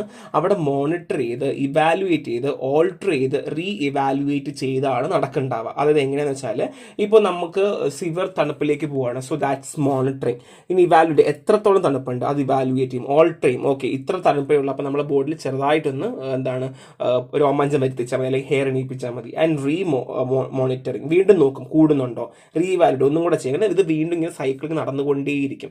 So temperature, blood pressure, blood glucose ഒക്കെ ഇങ്ങനെ കൺട്രോൾ ചെയ്തുകൊണ്ടേയിരിക്കുന്നു. ഇനി ഇത് എങ്ങനെയാണ് ചെയ്യുന്നത്? 3 ബേസിക് കമ്പോണൻസ് ആണ്. The first one is receptor. So receptor is a body structure that monitor change in control condition and in input to control centre. നമുക്കൊരു control centre ഉണ്ട്. കൺട്രോൾ സെന്ററിന് ആവശ്യമായിട്ടുള്ള ഇൻപുട്ട് കൊടുക്കുന്ന ആളാണ് റിസെപ്റ്റർ. നമ്മുടെ കൺട്രോൾഡ് കണ്ടീഷനിലും എന്തെങ്കിലും മാറ്റം ഉണ്ട്. ഇപ്പൊ നമുക്ക് എല്ലാവർക്കും ഒരു കണ്ടീഷൻ ഉണ്ട്, സ്റ്റാൻഡേർഡ് കണ്ടീഷൻ ഉണ്ട്. അതിൽ എന്തെങ്കിലും മാറ്റം വരുന്നുണ്ടോ, വേറെ എന്തെങ്കിലും ചേഞ്ചസ് ഉണ്ടോ എന്നുള്ള കാര്യങ്ങളൊക്കെ എപ്പോഴും കൊടുത്തുകൊണ്ടേയിരിക്കുന്നു. പ്രസന്റ് ഫോമിൽ ഇമ്പൾസും കെമിക്കൽ സിഗ്നൽസും കൊടുത്തുകൊണ്ടേയിരിക്കുന്നു എന്നുള്ളതാണ്. Next one is control centre. Brain ആണ് കൺട്രോൾ സെന്റർ ആയിട്ട് ആക്ട് ചെയ്യുന്നത്. നമ്മൾ എല്ലാ കോർഡിനേഷൻസും ഇവാലുവേറ്റ് ചെയ്യുന്നതും എത്രത്തോളം കൊടുക്കണം, എങ്ങനെ കൊടുക്കണം, ഏത് ഹോർമോൺസ് കൊടുക്കണം, എത്ര ഇമ്പൾസുകൾ കൊടുക്കണം എന്നുള്ള കാര്യങ്ങളിലൊക്കെ തീരുമാനിക്കുന്ന ബ്രെയിൻ ആണ്. നെക്സ്റ്റ് വൺ ഇസ് എഫക്റ്റർ ആണ്. ഏത് ബോഡി പാർട്ടാണ് എഫക്റ്റ് ചെയ്യേണ്ടത് ഈ കൺട്രോളിങ് സെന്റർ പറയും. ഓക്കെ, ഒരു കാര്യം ചെയ്യൂ, സ്കിന്ന് വേർക്കൂ, അല്ലെങ്കിൽ സ്കിന്ന് ചുരുങ്ങൂ, അല്ലെങ്കിൽ സ്കിന്ന് ടൈറ്റ് ആകൂ എന്നൊക്കെ പറയില്ല. അതേപോലെ എന്താണ് ചെയ്യേണ്ടതെന്നുള്ളത് എഫക്റ്റർ ആണ് പറയേണ്ടാവുക. സോ എക്സാമ്പിൾ പറയുകയാണെങ്കിൽ ബോഡി ടെമ്പറേച്ചർ ഡ്രോപ്പ് ചെയ്യുമ്പോൾ ബ്രെയിൻ എന്ത് ചെയ്യുന്നു, ഇമ്പൾസ് കൊടുക്കും. സ്കെൽറ്റൽ മസിൽസുകൾ എന്ത് ചെയ്യുന്നു, പെട്ടെന്ന് ഷിവർ ചെയ്യും. അങ്ങനെ നമ്മുടെ ഹീറ്റ് ഉണ്ടാവുകയാണ്. നമ്മൾ ഷിവർ ചെയ്യില്ല, അത് ഹീറ്റ് ഉണ്ടാക്കുകയാണ്. ബോഡി ഇങ്ങനെ ഷിവർ ചെയ്യുമ്പോൾ പെട്ടെന്ന് നമുക്ക് ഹീറ്റ് ഉണ്ടാവും. ഇതാണ് ഫീഡ്ബാക്ക് സിസ്റ്റം. എളുപ്പമല്ലേ? So receptor, control centre and effector. മറന്ന് പോവർ, ഇറ്റ്സ് വെരി ഇമ്പോർട്ടൻറ്റ്. സോ ഇത് ഹോമിയോസ്റ്റാസിന്റെ ഒരു പിക്ചറാണ്. വരയ്ക്കാൻ പറ്റുവാണെങ്കിൽ നിങ്ങളൊന്ന് വരച്ച് വെക്കുക, പഠിക്കുക കേട്ടോ, നല്ലതാണ്. വരയ്ക്കാൻ പറ്റിയാൽ നിങ്ങൾക്ക് നല്ലതാണ്. ഇല്ലെങ്കിൽ ആദ്യം കാണിച്ച ഒരു പിക്ചറല്ലേ, ഈ ഹോമിയോസ്റ്റാസിന്റെ പിക്ചർ വരച്ചാലും മതി. ഇറ്റ്സ് വെരി ഈസി കേട്ടോ. കൺട്രോളർ, എഫക്റ്റർ, റിസെപ്റ്റർ, ഭയങ്കര എളുപ്പമാണ്. സോ നെക്സ്റ്റ് ടൈപ്പ് ഓഫ് ഫീഡ്ബാക്കിൽ തന്നെ 2 ടൈപ്പ് ഓഫ് ഫീഡ്ബാക്സ് ഉണ്ട്. First one is negative feedback. So negative feedback എന്ന് പറഞ്ഞാൽ എപ്പോഴാണോ system react to arrest or reverse the direction of change, അതായത് ഇപ്പോൾ ഓൾറെഡി നമ്മൾ ചേഞ്ച് വരുത്തി കഴിഞ്ഞാൽ അത് നമുക്ക് തിരിച്ചു കൊണ്ടുവരണം, അല്ലെങ്കിൽ നമുക്ക് ഇടയ്ക്ക് വെച്ച് സ്റ്റോപ്പ് ചെയ്യണം. അതിനെയാണ് നമ്മൾ നെഗറ്റീവ് ഫീഡ്ബാക്ക് എന്ന് പറയുക. Effector send negative feedback signal back to system to stabilise function and main homeostasis. ഇപ്പോൾ നമ്മൾ എക്സ്ട്രീം തണുപ്പായതുകൊണ്ട് ഷിവർ ചെയ്ത് കൊള്ളൂ എന്ന് നമ്മളെ ബോഡിയോട് പറയുമ്പോൾ അത് പെട്ടെന്ന് നമുക്ക് നിർത്തണം, അല്ലെങ്കിൽ നമുക്ക് ആവശ്യത്തിന് മതിയെങ്കിൽ നിർത്തണമെങ്കിലോ നമുക്ക് റിവേഴ്സ് ചെയ്യണമെങ്കിലോ ചെയ്യുന്ന ഒരു മെക്കാനിസമാണ് നെഗറ്റീവ് ഫീഡ്ബാക്ക് സിസ്റ്റം എന്ന് പറയുന്നത്. So homeostasis mechanism is the body operate to negative feedback mechanism. അതായത് ഇപ്പം നമ്മൾ നോർമലി ഇരിക്കുന്ന ഒരാൾ തണുപ്പ് വരുമ്പോൾ പോയിട്ട് എന്ത് ചെയ്യുന്നു, നമ്മൾ ഷിവർ ചെയ്യുന്നത് പോലും അത് type of negative feedback system ആണ്. നമ്മൾ നോർമൽ ഇക്വിലിബ്രിയം സ്റ്റേറ്റ് ഇരിക്കുന്ന ബോഡീനെ തിരിച്ചു കൊണ്ടുവരുന്നത്, അല്ലാണ്ട് നേരത്തെ സിറ്റുവേഷനിൽ കൊണ്ടുപോകുന്ന എല്ലാം നെഗറ്റീവ് ഫീഡ്ബാക്ക് മെക്കാനിസം ആണ്. ഇപ്പോൾ എക്സാമ്പിൾ പറയുവാണെങ്കിൽ TSH, തൈറോയ്ഡ് സ്റ്റിമുലേറ്റിംഗ് ഹോർമോൺ ആണെങ്കിൽ release from pituitary gland stimulate thyroid gland. So നമ്മുടെ പിറ്റ്യൂട്ടറി ഗ്ലാൻഡിലുള്ള TSH എന്ത് ചെയ്യുന്നു, തൈറോയ്ഡ് ഗ്ലാൻഡിനെ പോയിട്ട് സ്റ്റിമുലേറ്റ് ചെയ്യുന്നു, സെക്രറ്റ് എന്ത് തൈറോക്സിൻ, അങ്ങനെ തൈറോക്സിൻ പ്രൊഡ്യൂസ് ചെയ്യുന്നു. ഇതൊരു നെഗറ്റീവ് ഫീഡ്ബാക്ക് മെക്കാനിസം ആണ്. When thyroxine level increase the blood, so ഈ തൈറോക്സിൻ ലെവൽ ബ്ലഡിൽ കൂടി കഴിയുമ്പോൾ inhibit the secretion of TSH. അപ്പം എപ്പോഴാണോ ഈ തൈറോസിൻ ലെവൽ ബോഡിയിൽ കൂടുന്നത്, അപ്പോൾ എന്ത് ചെയ്യുന്നു, ഇത് ഡയറക്റ്റ്ലി TSH കുറയ്ക്കാനായിട്ടുള്ള ഒരു ഇമ്പൾസ് കൊടുക്കുവാണ്. അങ്ങനെ പിന്നെ എന്ത് ചെയ്യുന്നു, തൈറോക്സിന്റെ സെക്രീഷൻ കുറയുവാണ് ചെയ്യുക. അതേപോലെ തന്നെ ലോ തൈറോക്സിൻ വരുമ്പോൾ വീണ്ടും പിറ്റ്യൂട്ടറി ഗ്ലാൻഡിൽ നിന്ന് TSH റിലീസ് ചെയ്യുകയും അങ്ങനെ വീണ്ടും പ്രൊഡ്യൂസ് ചെയ്യുന്നു. ഇതിങ്ങനെ നടന്നുകൊണ്ടേയിരിക്കുന്നു. അപ്പം ആവശ്യമുള്ളപ്പോൾ കൊടുക്കുകയും ചെയ്യുന്നു, ആവശ്യമില്ലാത്തപ്പോൾ തിരിച്ചെടുക്കുകയും ചെയ്യുന്നു. ഒരേ സമയത്ത് അറസ്റ്റും ചെയ്യാം, റിവേഴ്സും ചെയ്യാം, രണ്ടും ചെയ്യാം. ഡിറക്ഷൻ റിവേഴ്സ് ചെയ്യാം, അറസ്റ്റും ചെയ്യാം. അപ്പം നമ്മുടെ നോർമൽ മെക്കാനിസം പോലെ നെഗറ്റീവ് ഫീഡ്ബാക്കിൽ വർക്ക് ചെയ്യുന്നു. And next one is positive feedback ആണ്. ഇത് amplifies the changes in same direction. അത് ആംപ്ലിഫൈ ചെയ്യും, എത്ര കൂട്ടണം എത്ര കുറയ്ക്കണം എന്നുള്ളത് ആംപ്ലിഫൈ ചെയ്യാണ് ചെയ്യുക. ഇപ്പോൾ example blood clotting, necessary to arrest bleeding during injury involve 3 stages. So നമുക്ക് ബ്ലീഡിംഗ് ഉണ്ട് 3 കാര്യങ്ങൾ സംഭവിക്കുക. ആദ്യം പ്രോത്രോംബിൻ ആക്ടിവേറ്റർ ഫോം ചെയ്യും, അങ്ങനെ പ്രോത്രോംബിനെ ത്രോംബിനായിട്ട് മാറ്റും, അങ്ങനെ ഫിബ്രിനോജനെ ഫിബ്രിനാവും, ലാസ്റ്റ് ഫിബ്രിനാ ഫോം ചെയ്യേണ്ടത്. അപ്പോൾ ഒന്നും കൂടെ പറയാം, prothrombin, thrombin and fibrinogen to fibrin ഇങ്ങനെ ഉണ്ടാവാം. So thrombin form in second stage stimulate more prothrombin activated form. So ഈ ത്രോംബിൻ ഉണ്ടാവും, രണ്ടാമത് നമുക്ക് ത്രോംബിൻ ആണല്ലോ ഉണ്ടാവുന്നത്. ഈ ത്രോംബിൻ എന്ത് ചെയ്യുന്ന വെച്ചാൽ കൂടുതൽ പ്രോത്രോംബിൻ ആക്ടിവേഷൻ ഫോം ചെയ്യാൻ ഹെൽപ്പ് ചെയ്യുന്നു. അതായത് ത്രോംബിൻ എത്രത്തോളം ഉണ്ടാകുന്നു അതനുസരിച്ച് പ്രോത്രോംബിൻ ഉണ്ടായിക്കൊണ്ടേയിരിക്കുന്നു. അങ്ങനെ എന്ത് ചെയ്യുന്നു, ബ്ലഡ് ക്ലോട്ടിങ് പെട്ടെന്ന് ക്വിക്കാക്കുകയും അങ്ങനെ ലോസ് കുറയ്ക്കുകയും ചെയ്യുന്നു. മനസ്സിലായോ? അതായത് എക്സ് വൈ ഇസഡ്, ഇസഡ് ആണ് ബ്ലഡ് പൊക്കോണ്ടേയിരിക്കുന്നത്.